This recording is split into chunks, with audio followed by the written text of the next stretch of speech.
Welcome back to Creepy Kitty Creations! Those who know me well know that I love watching Korean dramas, particularly horrors, and one that I've been particularly obsessed with for a while is the Korean drama called All of Us Are Dead. It's a great zombie show set at a high school, and I've been wanting to make a doll of not a specific character, but a made-up character in the same universe. So let's get started! I actually started this doll about a year ago using this doll base that I found for about $2 at an op shop back in February last year. I don't know what kind of doll it is, so if you guys know, please feel free, let me know in the comments. I'd love to know what kind of doll it is. But I had trouble with her from the start. Her head was quite hard to get into, not as hard as the Giant Monster High doll.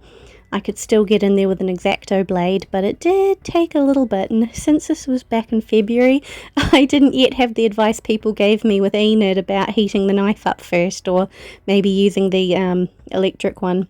I figured it out eventually and ended up using my Dremel saw. Like with my previous dolls like Rin, I had planned to take the existing eyeballs out and make some inset eyes for this doll, so I want to get into the back of the head so that I can cut the plastic encasing the current eyes.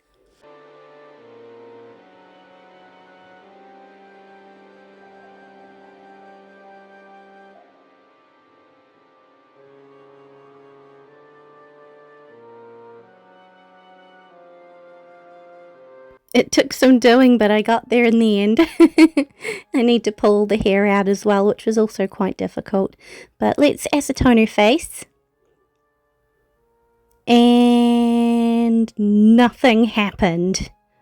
Like, at all. Not even a little bit. Which was just a huge nightmare and is partly why I ended up dropping the doll for a while and why it's taken so long to come back and try and finish her, because this is doing absolutely nothing.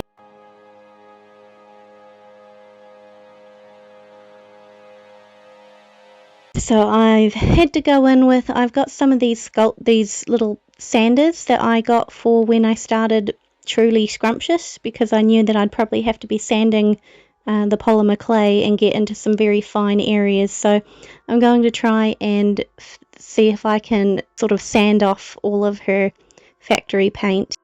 So good thing this is a horror repaint, because if this was like Enid and she needed to look pristine, I would have been very disappointed, because by this stage, as you can see, I'd already started making the clothes.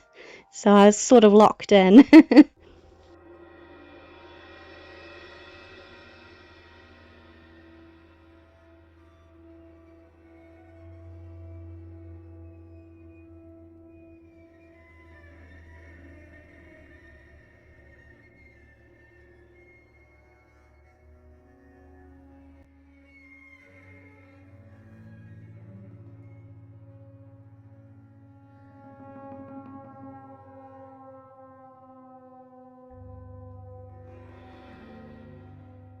And about 3 hours later, we have her factory paint mostly off. There are still some little bits in by her mouth, and you can see some blemishes on here where her skin looks a little blotchy.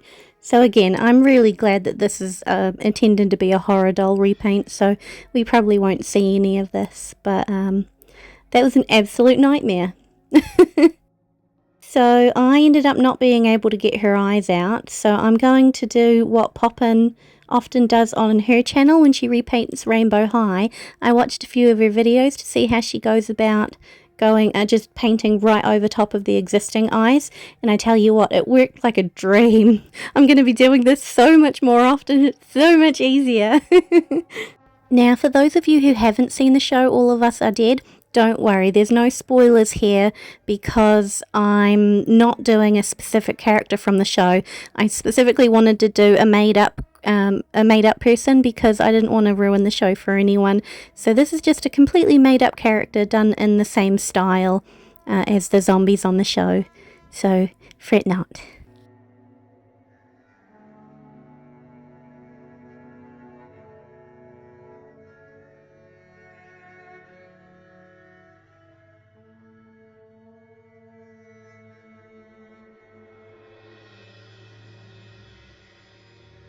So I'm going in with some body blushing before then taking a tannish sort of watercolour pencil and drawing in her eyelids and the waterline.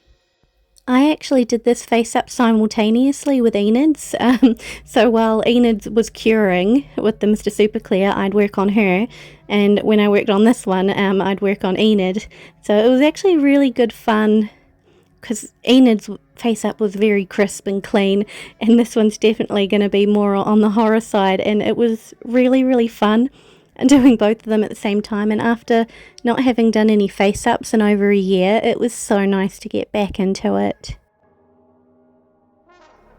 And just going back in with some pastels, because I don't think the shading around her eyes is quite noticeable enough, so I'm just going to go in and add some more shadowing and give her face a little bit more dimension.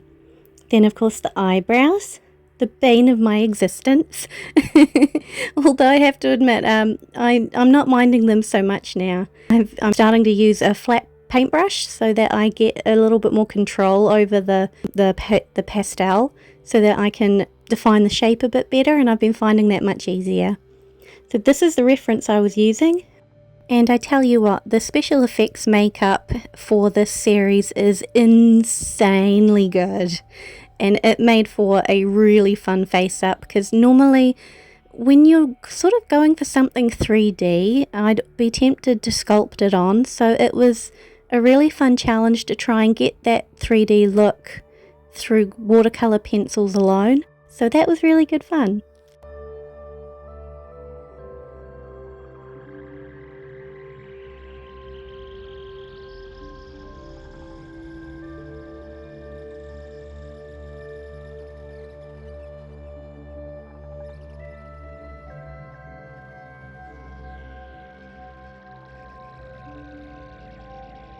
It did take a lot of building up all the different colours and shading, and I'm going in with this little paintbrush I use is actually just a normal paintbrush that I cut the bristles short, and it makes a brilliant blender. And when you put pastels on it like this, it makes brilliant for the splotchy texture on the skin.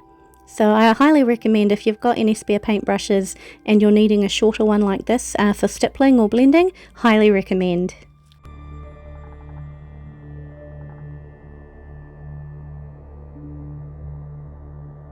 Because this face up is a little bit more artistic than Enid's, I wanted to show more footage with how long it takes to build up the pastels and the blending and the layering for anyone who's wanting to do something similar, so I hope it helps.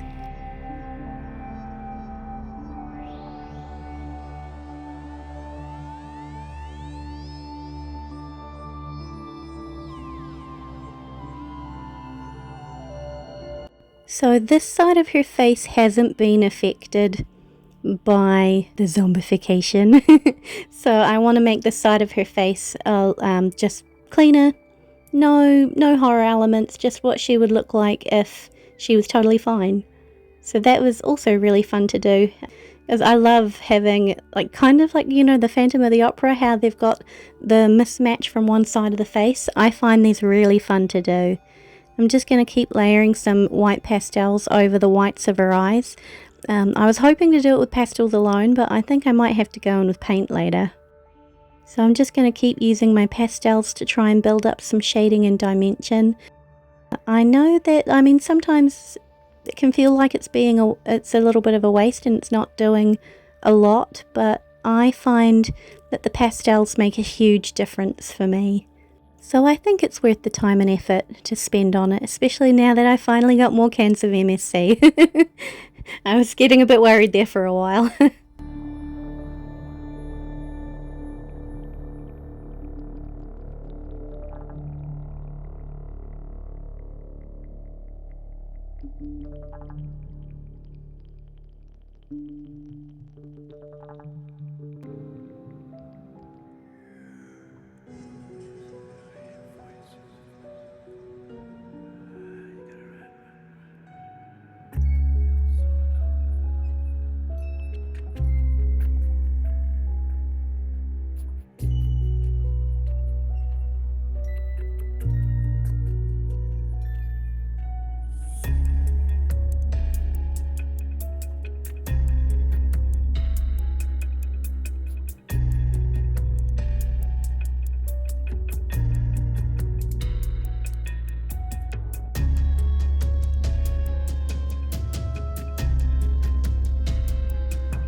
A little bit of rosy cheeks and blush on her human side.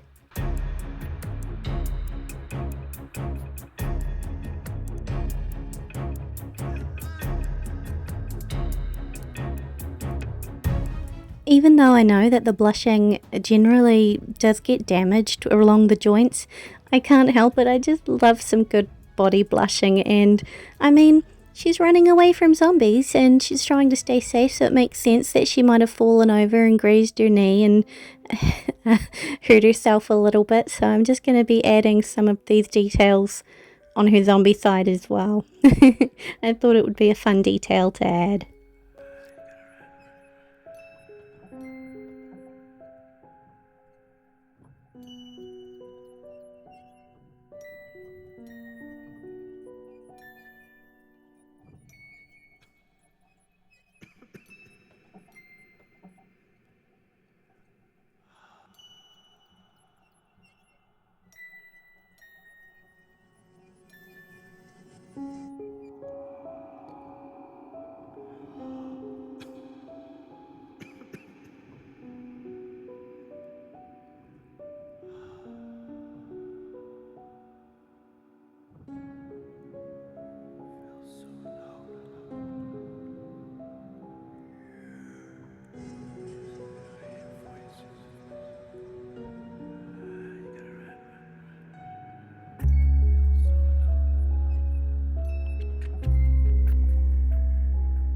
And with that, we can do her first coat of Mr. Super Clear. I don't count the base layer. And then I'm just going to go in with some acrylic paint and make that white base on her eyes a lot stronger. I'm not getting there with pastels. Who am I kidding? When you see the before and after, it's pretty obvious, isn't it?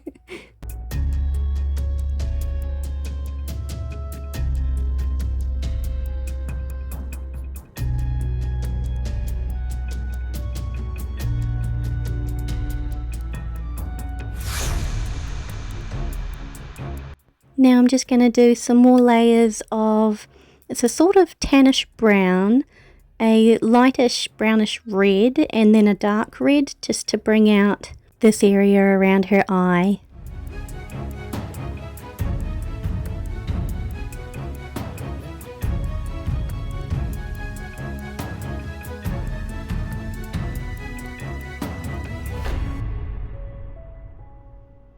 With pastels, it's all about the layering.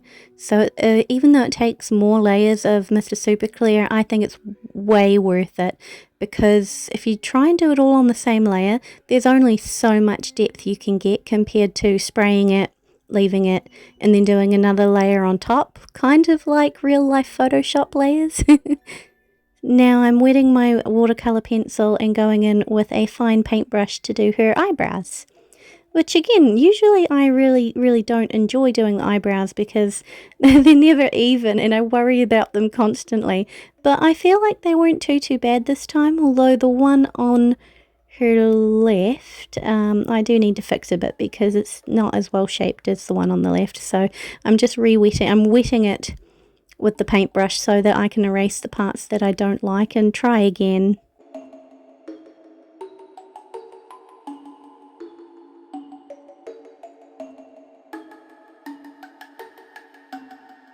I think I just need to make this part in the arch thinner. It was way too thick before. And just try and match it with the other one. What do we say? Sisters, not twins? Which is funny because I don't know if you guys know this, but I am actually a twin. And so is my mum. So now I can go over everything with wet watercolor to just add even more depth. And this makes a huge difference to under her eye and her eyelid, I think, compared to just the watercolor pencil drawn on. So I'm just going to keep bringing those out, creating more depth and giving her a little bit of eyeliner on this side.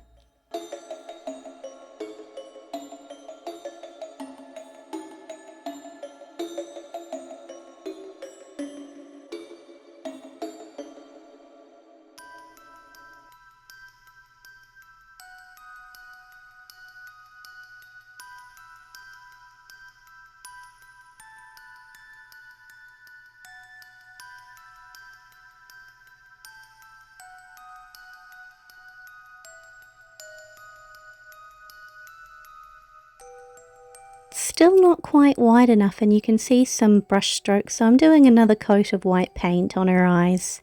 It feels weird getting this far in a face-up without actually having drawn the inner part of her eye. Now, time for spray number 2.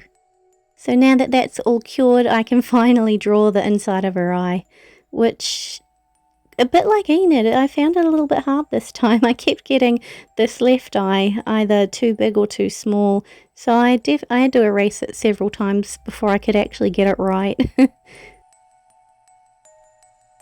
Which is a good reminder for whenever you're crafting, if you're not quite happy with something, don't settle.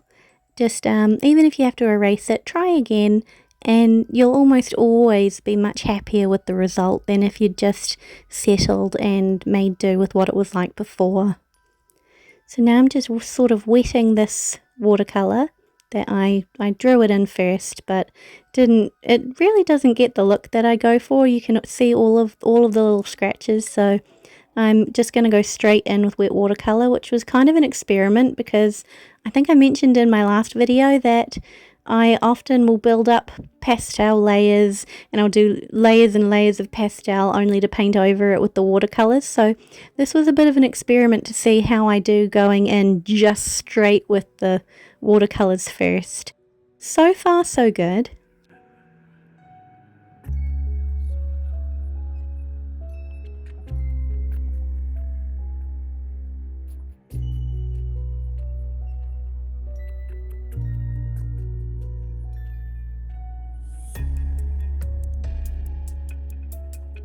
And like with Enid, I'm just going to go in and do very small lines and those little very fine strokes with the paintbrush along the iris and the pupil so that she's got the highlight in the middle of her eye, which I'll bring out with a lighter colour later.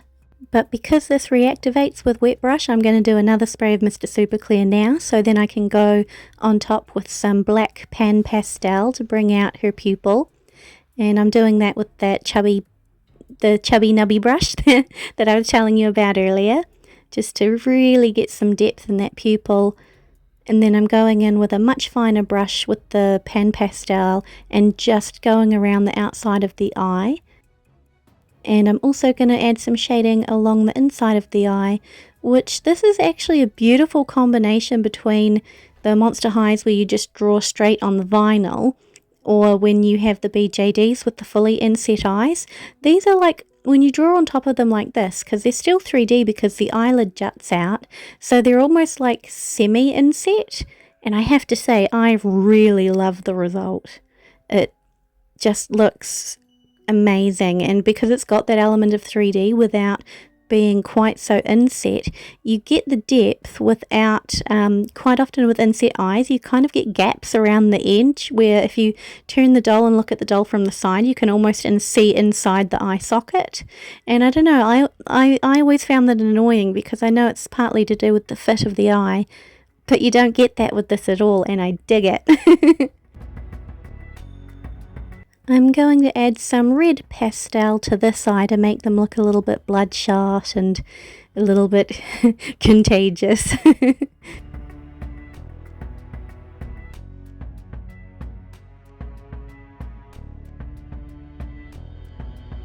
And the first lot of highlights I'm just going to draw on with the watercolour pencil, which I don't usually do. I usually go straight in with the wet paintbrush, but it's good to try something new occasionally, and I'm hoping it'll bring out some of these areas that I want to look a bit more 3D.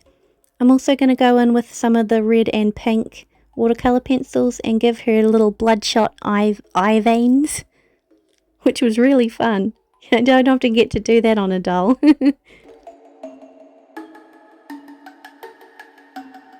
And then adding some lines on her lip. I really like how these look.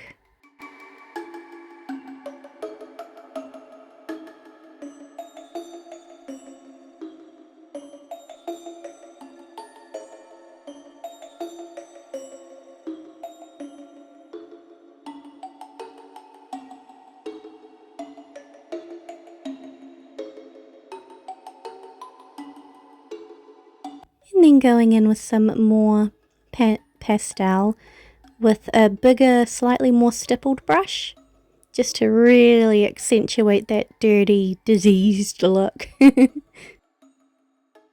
And the same on her face. It's funny though, because ideally I would have had her have a bit more of a pained or angry expression, but because you're limited by what the doll sculpt has, she looks kind of happy. Even though she's like a zombie. Oh well. Apparently there's going to be a season 2 for All of Us Are Dead, and I'm so looking forward to it. I can't find any information on when it will be released, but I'm so excited. I decided that she didn't look dirty enough for someone who's trying to survive the zombie apocalypse, so I gave her some dirt marks and smudges on her leg, and I'm wanting to do this cut on her knee and a wee cut on her leg, just to up that vibe.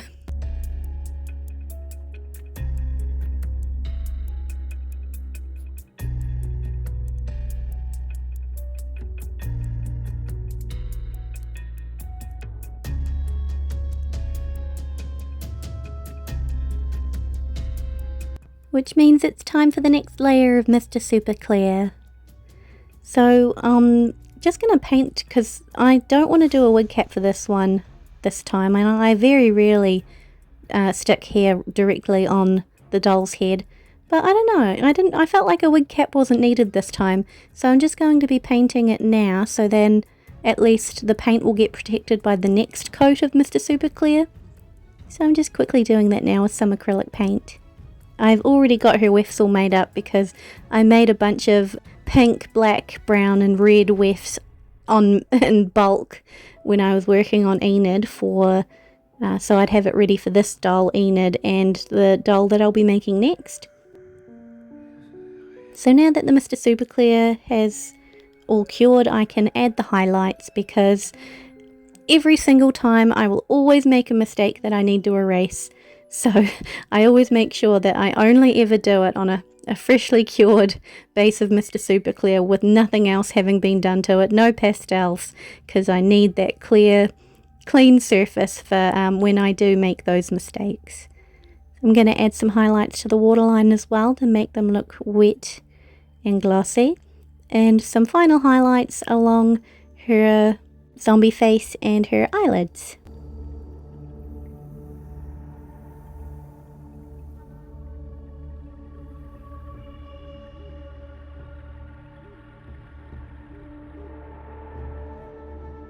And here's a close-up of how she's looking.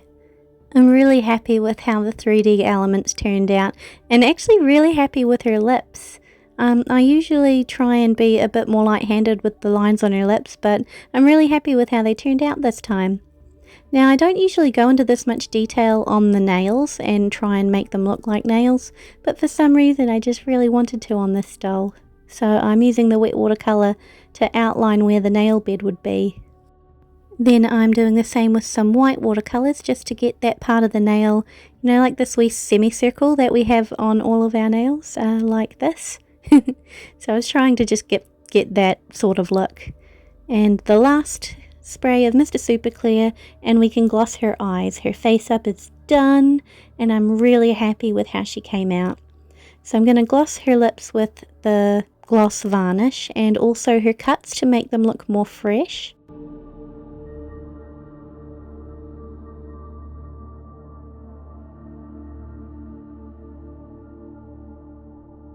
And just a little bit of gloss on her nails as well.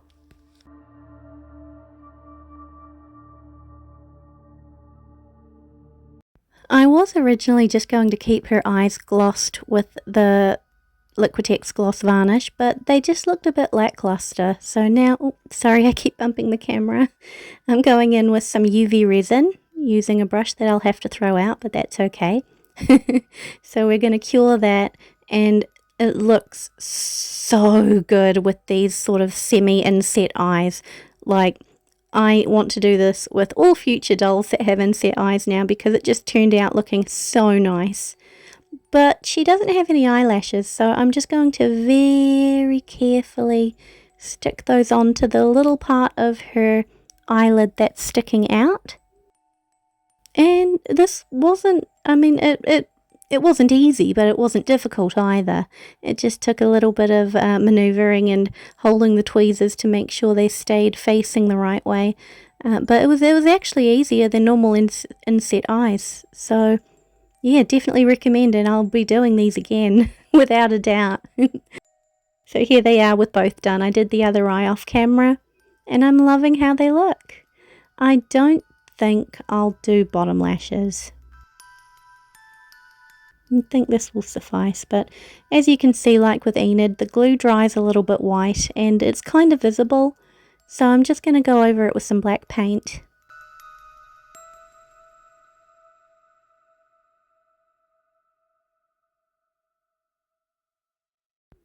Much better.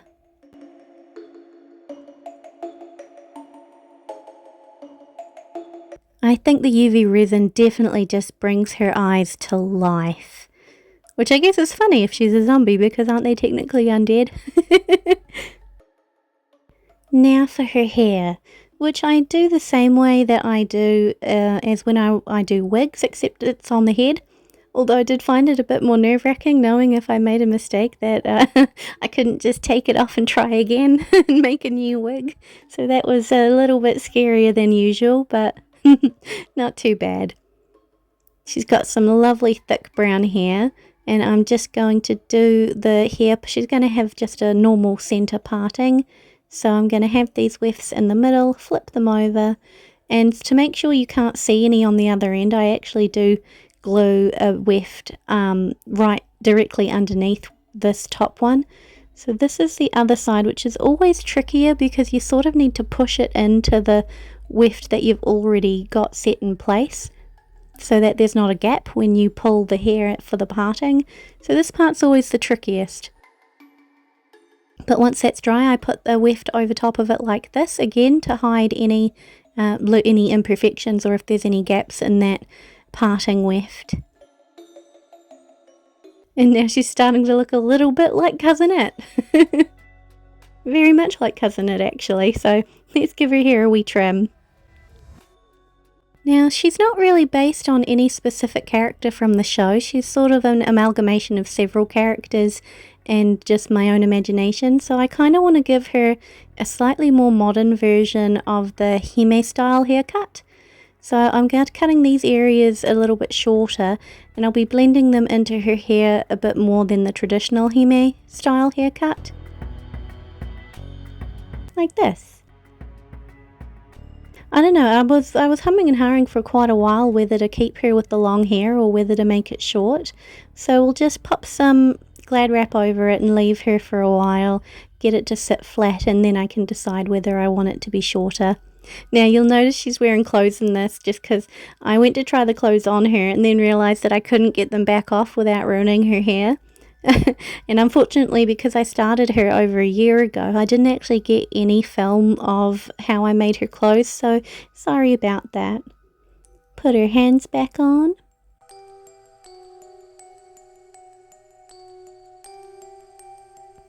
I don't know, I'm quite liking the long hair. So they all wear name tags on the show, and they are a sort of maroon colour, which I don't have, so I'm just taking some pink ribbon and painting it. And you'll see that I've written a name in Korean on here. This isn't any specific character from the show. When I made the vest, it was quite a bit too big for her, so I liked the idea that maybe when the zombie plague broke out, it was maybe at lunchtime and she left her jumper in the classroom and couldn't get back to it.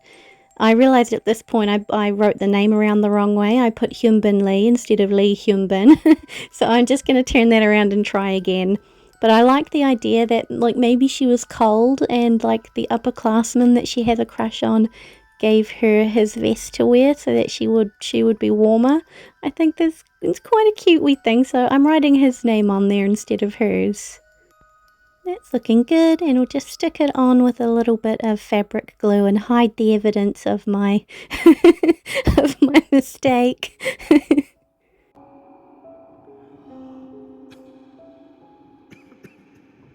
There we go. Now for her bow. The boys all wear ties, but the girls' uniform has this really cute little bow tie. which again I didn't have the right colour fabric for, so I'm just going to make it out of this pink ribbon, and I think it'll just be easier to paint it, honestly. The design is obviously like super specific because it's got the name of their school on it, so I figured if I'm going to have to be painting stripes and stuff on it anyway to try and get it looking like it does in the show, it won't be a biggie if I have to paint the overall colour as well.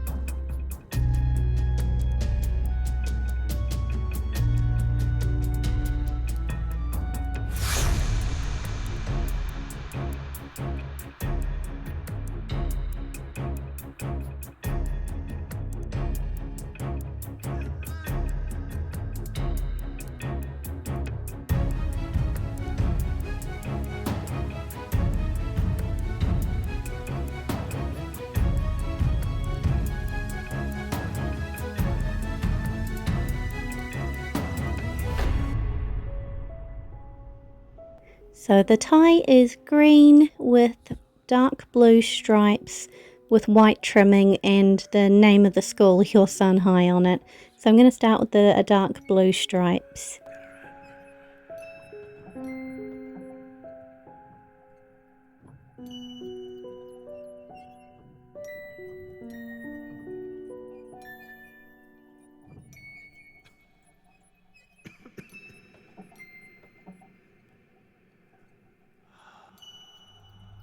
Not too bad. Now, even though the paint is still wet, I'm going to be really naughty and do the white trimming as well. And it doesn't mix with the blue paint, which is good. It stays nice and vibrant, so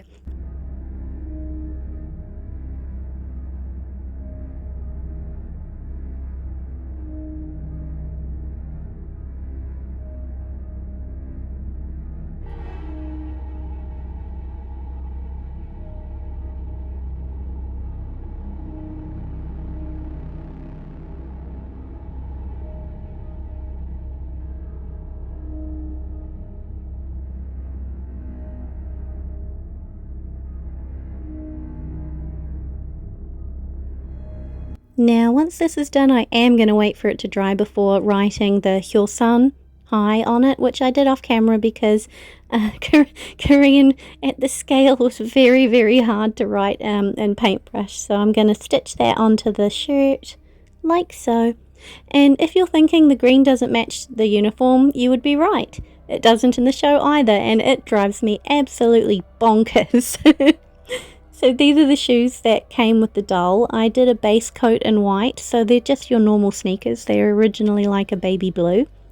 So I'm just going to do some shading on those and customize them for her.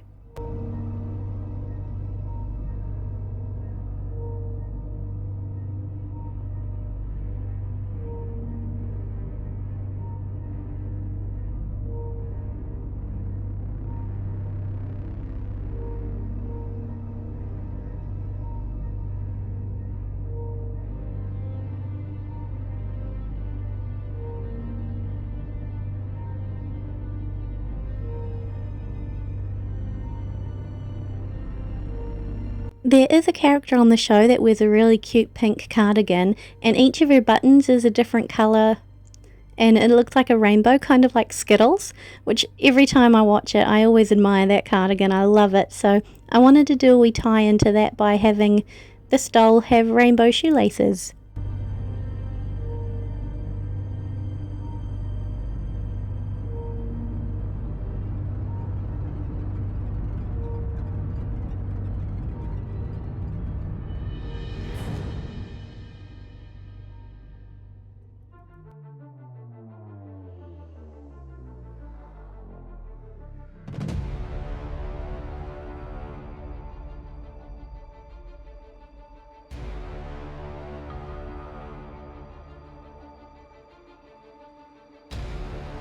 They were still looking a bit plain, so I'm going to add some pink trim.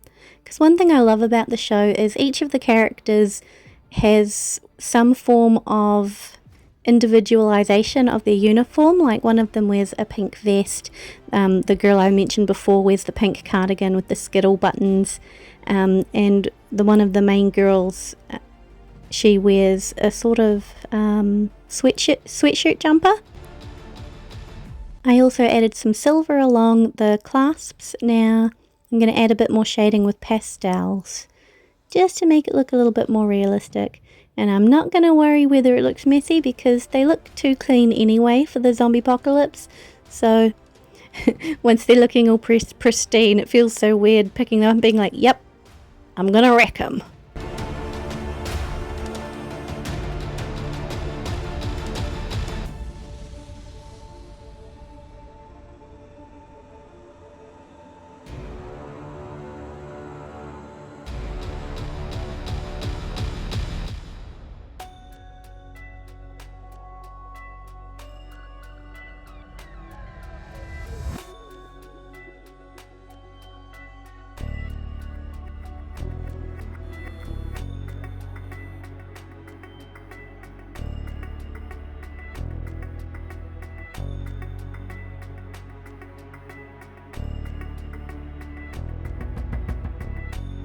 So they look a bit more beaten up now and they've got dirt on the shoes, but something's still missing. Yeah, they look cute together. I did the other one off camera and they're looking really cute.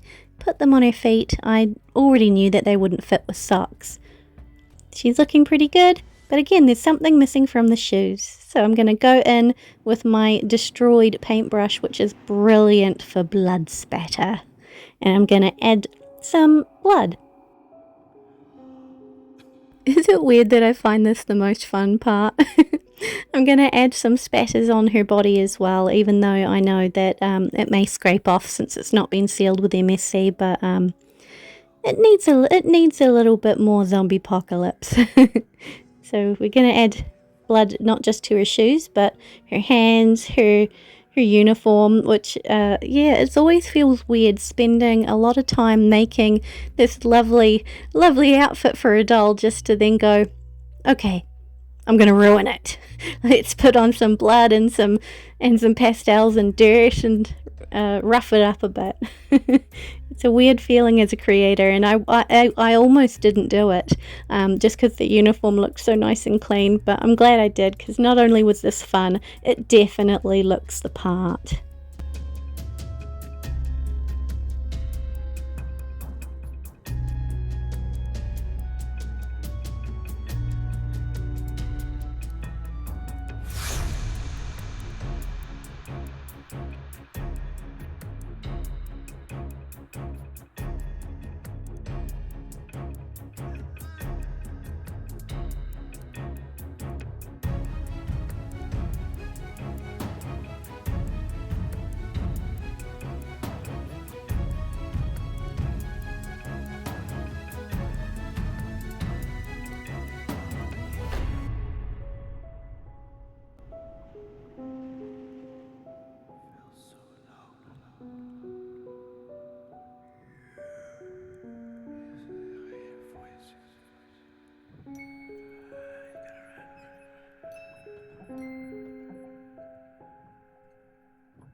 And she's done. Let's have a close-up of the final result and have a look at her photo shoot.